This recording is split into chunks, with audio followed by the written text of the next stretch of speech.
সম্মানিত কক্সবাজারবাসী, অনারা ব্যাকগুণ গম আছেন? কি গম আছেন আপনারা সবাই? আলহামদুলিল্লাহ, আমিও ভালো আছি। আমাদেরকে ভালো রেখেছেন কে? আওয়াজ দিয়ে বলেন, ভালো রেখেছেন কে? আমাদেরকে সুস্থ রেখেছেন কে?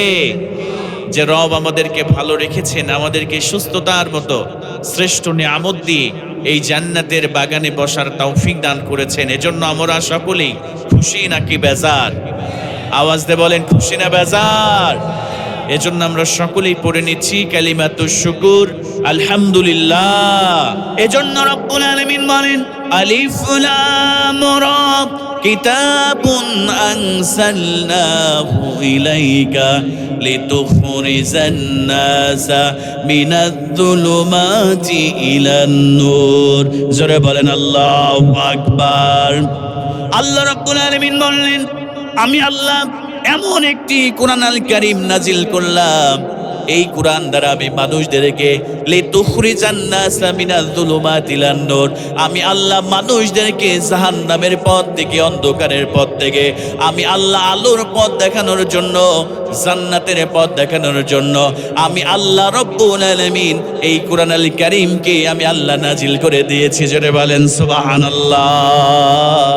আল্লাহ পাক বলছে, আমি মানুষদেরকে জাহান্নামের পথ থেকে, আমি মানুষদেরকে অন্ধকারের পথ থেকে আমি আল্লাহ জান্নাতের পথ দেখানোর জন্য, আমি আল্লাহ পাক আলোর পথ দেখানোর জন্য আমি এই কোরআন নাজিল করেছি। সুবহানাল্লাহ বলবেন না? কিন্তু আফসোস হলো, আজকে বর্তমানে যুবকদের দিকে তাকালে, ও কলিজার টুকরা যুবক ভাইয়েরা, একটু মনোযোগটা বাড়ায় দাও। আমার যুবক ভাইয়েরা সারাদিন শুধু দেখবেন এই মোবাইল ফোনের মধ্যে ফ্রি ফায়ার খেলে, পাবজি খেলে, ফেসবুক করে, ইউটিউবে অশ্লীল নাটক আর সিনেমা দেখে ঘন্টার পরে ঘন্টা সময় নষ্ট করে, কিন্তু আল্লাহর কোরআন আল কারীম যুবকদের পড়ার সময় হয় না। কথা বলেন ঠিক কিনা? আমার কলিজার টুকরা যুবক ভাইয়েরা, এই পৃথিবীতে তুমি অনেক ডিগ্রি অর্জন করেছো, কিন্তু আল্লাহর কোরআনের যদি না শিখতে পারো, আল্লাহর কোরআন তুমি শেখো নাই, তুমি অনার্স মাস্টার্স করেছো, এমবিবিএস ডাক্তার হয়েছো, ইঞ্জিনিয়ার হয়েছো, কিন্তু আল্লাহর কোরআন তুমি শেখার সুযোগ হয় নাই, কাল কিয়ামতের দিন কঠিন মুসিবতের সময় তোমার এই দুনিয়ার ডিগ্রি দিয়ে তুমি কোনো পার পাইতে পারবা না। আল্লাহর ক্ষমা তুমি পাবে না যদি আল্লাহর কোরআন আল কারীম তুমি তেলাওয়াত না করো। আল্লাহ পাক রব্বুল আলামিন যদি যুবক ভাইরা জিজ্ঞেস করে, বান্দারে তুই ইংলিশ পড়েছিস, ইংরেজিতে অনার্স মাস্টার্স কমপ্লিট করেছিস, ইকোনমিক্স অনার্স মাস্টার্স কমপ্লিট করেছিস, ফিজিক্স কেমিস্ট্রি বায়োলজি নিয়ে অনার্স মাস্টার্স কমপ্লিট করেছিস, এমবিবিএস এফসিবিএস সব কমপ্লিট করেছিস, ডক্টরেট ডিগ্রি অর্জন করেছিস, আর আমি আল্লাহ যে কোরআন আল কারীমটা নাজিল করলাম আমি আল্লাহ সহজ করে দিয়েছিলাম, ওয়ালাকাদ ইয়াসসারনাল কুরআনা লিযিকরি ফাহাল মিন মুদ্দাকির, আমি আল্লাহ কোরআনকে বোঝার জন্য, কোরআনকে অনুধাবন করার জন্য আমি আল্লাহ কোরআন পড়ার জন্য সহজ করে দিয়েছিলাম। বান্দারে কেন কোরআন পড়িস নাই, কোরআন দিয়ে জীবন করিস নাই? ও আমার কলেজার টুকরা প্রিয় ভাইরা, সেই দিন আল্লাহর কাঠগড়ায় দাঁড়িয়ে জবাব দেওয়ার মতো কোনো ভাষা আমাদের থাকবে না। কথা বলেন ঠিক কিনা?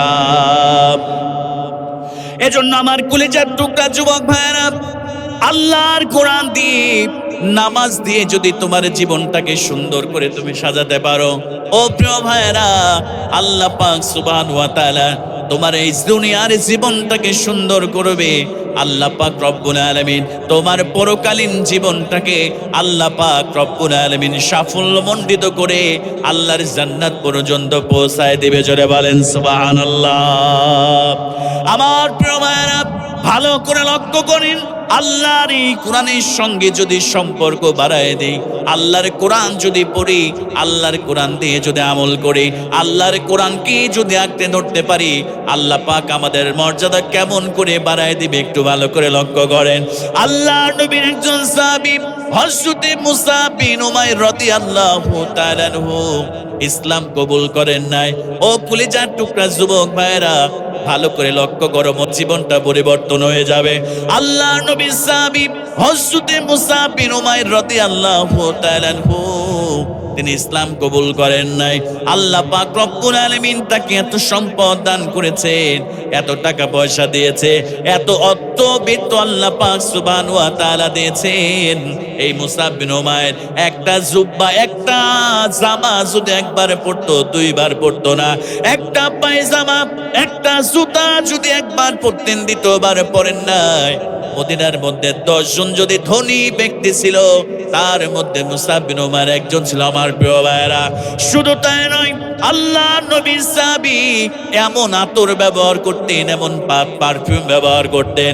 এই মুসআব বিন উমাইর যখন আতরটা কাপড়ের সঙ্গে মেখে যখন মদিনার রাস্তা দিয়ে হেঁটে যেত, আমার প্রিয় ভাইরা, 1 ঘন্টা পরেও যদি কোনো মানুষ ওই রাস্তা দিয়ে হেঁটে যেত, তাহলে বুঝে ফেলতো এই রাস্তা দিয়ে মুসআব বিন উমাইর হেঁটে গিয়েছে। জোরে বলেন সুবহানাল্লাহ। আল্লাহ পাক এত সম্পদ এই মুসআব বিন উমাইরকে দিয়েছিল ইসলাম গ্রহণের পূর্বে। হঠাৎ করে মুসআব বিন উমাইর একদিন তিনি রাস্তা দিয়ে হেঁটে যায়, দেখেন কোরআন কেমন করে আকাশচুম্বী সম্মান বাড়িয়ে দেয়।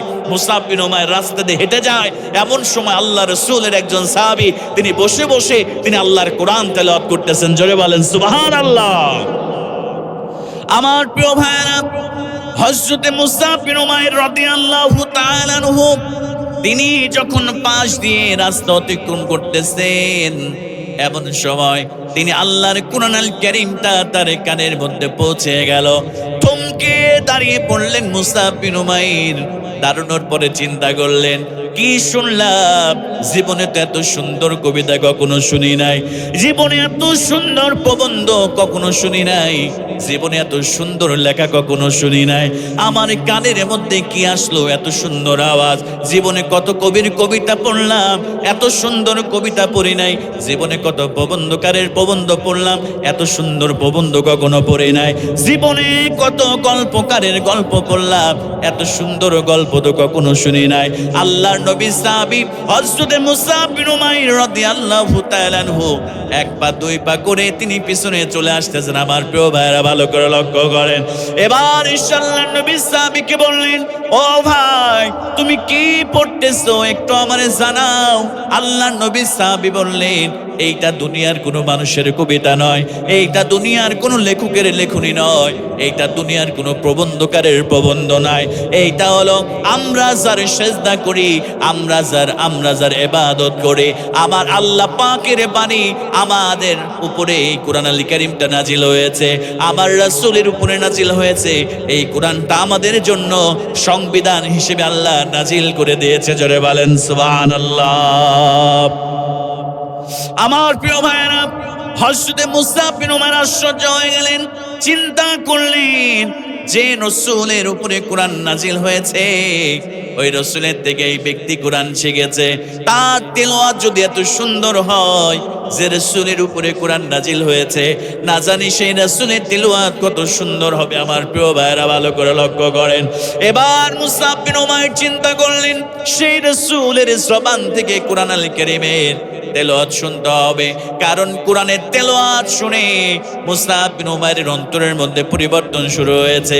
আল্লাহর কোরআন তেলাওয়াত শুনে মুসআব বিন উমাইরের কলিজাটা একটু ঠান্ডা হয়েছে। আল্লাহর রাসূল সাহাবীকে ডাক দিয়ে বললেন, চলো আমাকে তোমার নবীর কাছে নিয়ে যাও, আমি তোমাদের নবীকে একটু দেখতে চাই। মুহাম্মদের নাম আমি অনেক শুনেছি, মুহাম্মাদের ব্যাপারে অনেক মানুষ কটু কথা বলে। মুহাম্মাদের থেকে খারাপ মানুষ নাকি এই মদিনার মধ্যে নাই, মুহাম্মাদের থেকে খারাপ চেহারার মানুষ নাকি এই মদিনার মধ্যে নাই। আমি একটা বারের জন্য হলেও তোমাদের নবী মুহাম্মদকে আমি দেখতে চাই। জোরে বলেন সুবহানাল্লাহ। আমার প্রিয় ভাইরা, এবার আল্লাহর নবী সাহাবী হযরতে মুসআব বিন উমাইর রাদিয়াল্লাহু তাআলা কে নিয়ে এবার তিনি মসজিদে নববীর দিকে রওনা করলেন। মসজিদে নববীর মধ্যে যখন প্রবেশ করলেন, আল্লাহর নবী খেয়াল করে দেখলেন মুসআব বিন উমাইর সব থেকে মদিনার মধ্যে ধর্ণাঢ্য ব্যক্তি, তিনি ঘরের মধ্যে মসজিদের মধ্যে প্রবেশ করতেছেন। আল্লাহর নবীজি সমস্ত সাহাবায়ে কেরামদেরকে ডাক দিয়ে বললেন, সাহাবীরা, আমার মুসআব ঘরের মধ্যে মসজিদের মধ্যে প্রবেশ করেছে, আমার মুসআবের জন্য তোমরা রাস্তাটা ফাঁকা করে দাও। মুসআব বিন উমাইরকে আমি নবীজির সামনে এসে বসার আসার সুযোগ করে দাও। আমার প্রিয় ভাইয়েরা, এবার আল্লাহ নবীর সাহাবী হযরতে মুসআব বিন উমাইর বিশ্ব নবীর কাছে চলে আসলেন। ও মুসলমান কলিজার টুকরা প্রিয় ভাইয়েরা, যখন মুসআব বিন উমাইর বিশ্ব নবীর কাছে চলে আসলেন, আমার নবীজির এত সুন্দর ব্যবহার দেখে তিনি মুসাফা করলেন। কাইফা হালুকা ইয়া মুসআব, ও মুসআব তুমি কেমন আছো, সমস্ত খবরাদি নিলেন। আল্লাহর রাসূলের এত সুন্দর ব্যবহার দেখে মুসআব বিন উমাইর আশ্চর্য হয়ে গেলেন। তিনি চিন্তা করলেন, দুনিয়াতে অনেক মানুষ দেখেছি, অনেক মানুষের সঙ্গে মিশেছি, অনেক মানুষের সঙ্গে কথা বলেছি, কিন্তু এমন ব্যক্তি আমি আমার জীবনে দ্বিতীয়টা দেখি নাই। জোরে বলেন সুবহানাল্লাহ। আমার প্রিয় ভাইরা, এবার মুসআব বিন উমাইর রাদিয়াল্লাহু তাআলা আনহু চিন্তা করলেন, আরে যে মুহাম্মদকে আমি মদিনার মধ্যে সব থেকে খারাপ মানুষ বলে চিনতাম, সব থেকে বাজে মানুষ বলে চিনতাম, আমার তো ভুল ধারণা ছিল এত সুন্দর মানুষ এই পৃথিবীর মধ্যে আরেকটা হয় না। এবার হযরতে মুসআব বিন উমাইর রাদিয়াল্লাহু তাআলা আনহু বিশ্ব নবীর চেহারার দিকে তাকিয়েছে। ও মুসলমান কলিজার টুকরা প্রিয় ভাইরা, এবার মুসআব বিন উমাইর যখন বিশ্ব নবীর দিকে তাকিয়েছে, সঙ্গে সঙ্গে মুসআব বিন উমাইরের ধারণা ভেঙে গিয়েছে। আমার রাসূলের এত সুন্দর চেহারা, আমার রাসূলের ওই পূর্ণিমার চাঁদের থেকেও লক্ষ কোটি গুণ সুন্দর চেহারা আল্লাহ পাক সুবহানাহু ওয়া তাআলা দান করেছিল। হযরতে মুসআব বিন উমাইর রাদিয়াল্লাহু তাআলা আনহু বিশ্ব নবীর চেহারার দিকে যখন তাকিয়েছে, আমার প্রিয় ভাইয়েরা, হযরতে মুসআব বিন উমাইর রাদিয়াল্লাহু তাআলা আনহু তিনি অপলক দৃষ্টিতে আমার রাসূলের দিকে অপলক দৃষ্টিতে তাকিয়ে আছে। জোরে বলেন সুবহানাল্লাহ। হযরতে মুসআব বিন উমাইর এবার ডাক দিয়ে বললেন, ইয়া রাসূলুল্লাহ, ইয়া হাবিবাল্লাহ, আর আমি দেরি করতে চাই না। আপনার মতো শ্রেষ্ঠ চরিত্রের মানুষ, শ্রেষ্ঠ আখলাকের মানুষ, উত্তম ব্যবহারের মানুষ আমি তো জীবনে আর কাউকে দেখি নাই। আপনার যে উত্তম চেহারা, সুন্দর চেহারার মানুষ আমি দুনিয়াতে দেখি নাই।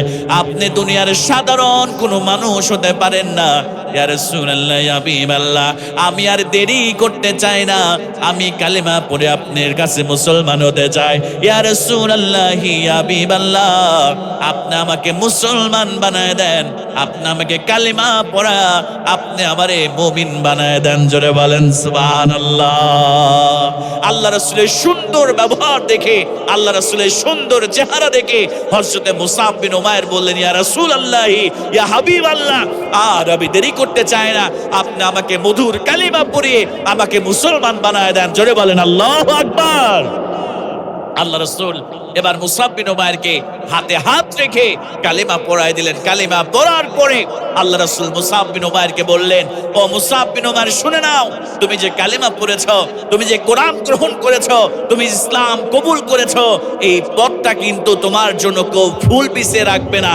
এই পথটা হলো কণ্টকাকীর্ণ, এই পথে কাঁটা বিছানো থাকবে, তোমাকে কষ্ট দেওয়া হবে, জেল দেওয়া হবে, জরিমানা দেওয়া হবে, এমনকি তোমাকে ফাঁসির কাস্টে তোমাকে ঝুলতে হবে।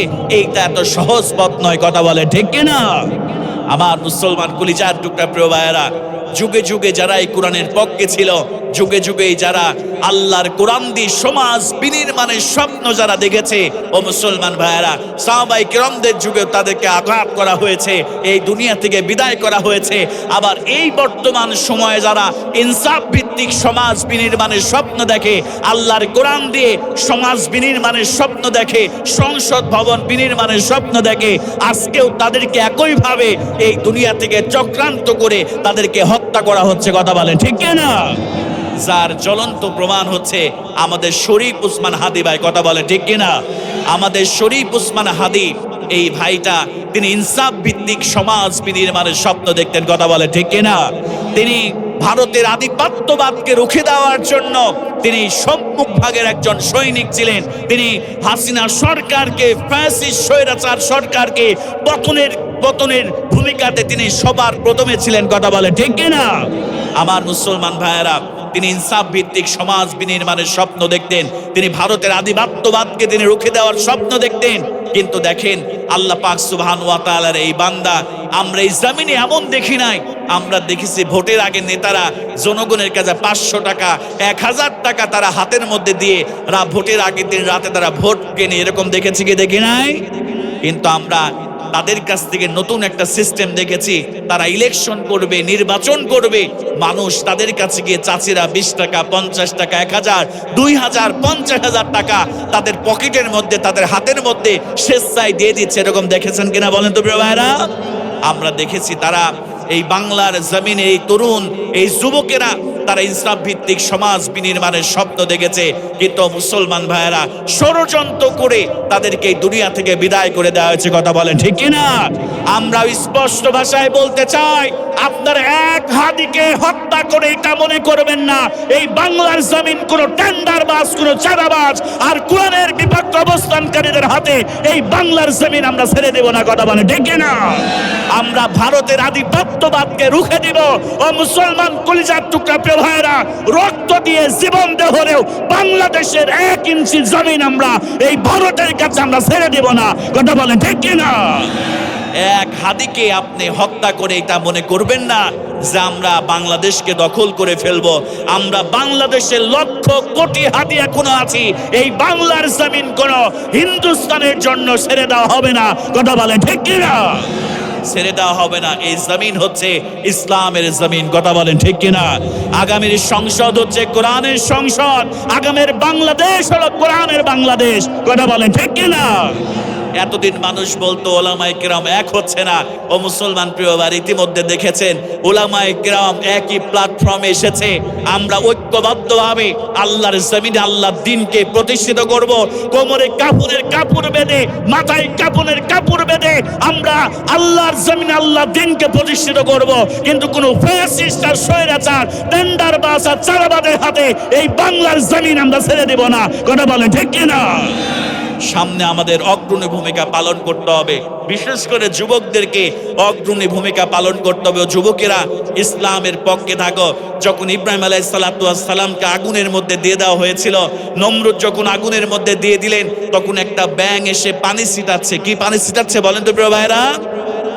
তাফসিরের মধ্যে এসেছে একটা ব্যাঙ পানি ছিটাচ্ছে। আল্লাহর ফেরেশতা জিজ্ঞেস করলেন, ব্যাঙ তুমি কেন ইব্রাহিমের অগ্নিকুণ্ডের মধ্যে তুমি পানি ছিটাও?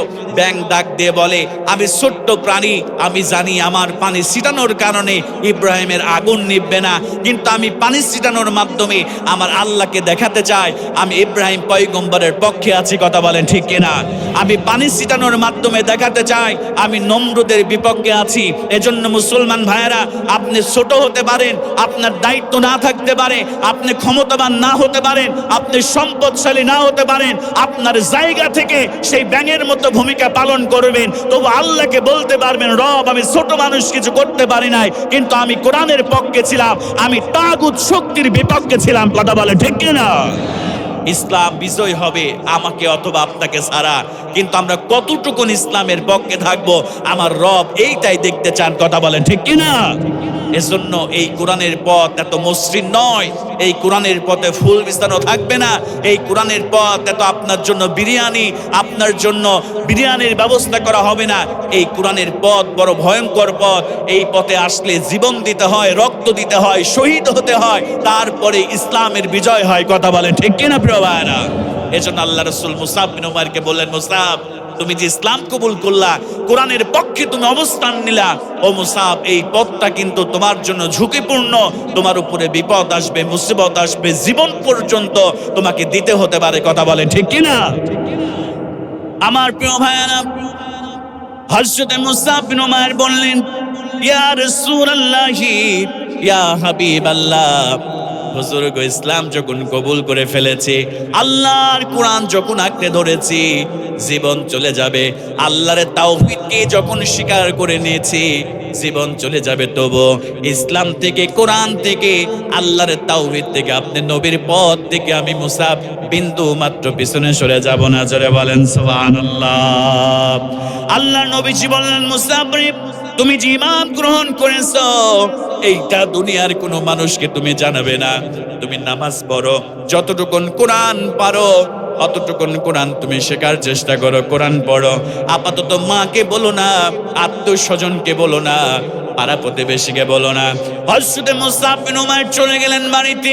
ও কলিজার টুকরা প্রিয় ভাইরা, এবার মুসআব বিন উমাইর যখন বাড়িতে চলে যায়, বাড়িতে যাওয়ার পরে রাত যত গভীর হয়, পাখির কিচির মিচির যখন বন্ধ হয়ে যায়, হযরত মুসআব বিন উমাইর রাদিয়াল্লাহু তাআলা আনহু মা যখন ঘুমিয়ে পড়ে, প্রতিবেশী যখন ঘুমিয়ে পড়ে, হযরত মুসআব বিন উমাইর তাহাজ্জুদের নামাজটা বিছিয়ে দিয়ে আল্লাহর কদমে সেজদা দিয়ে দিয়ে চোখের পানি ছেড়ে কান্না শুরু করে দেয়।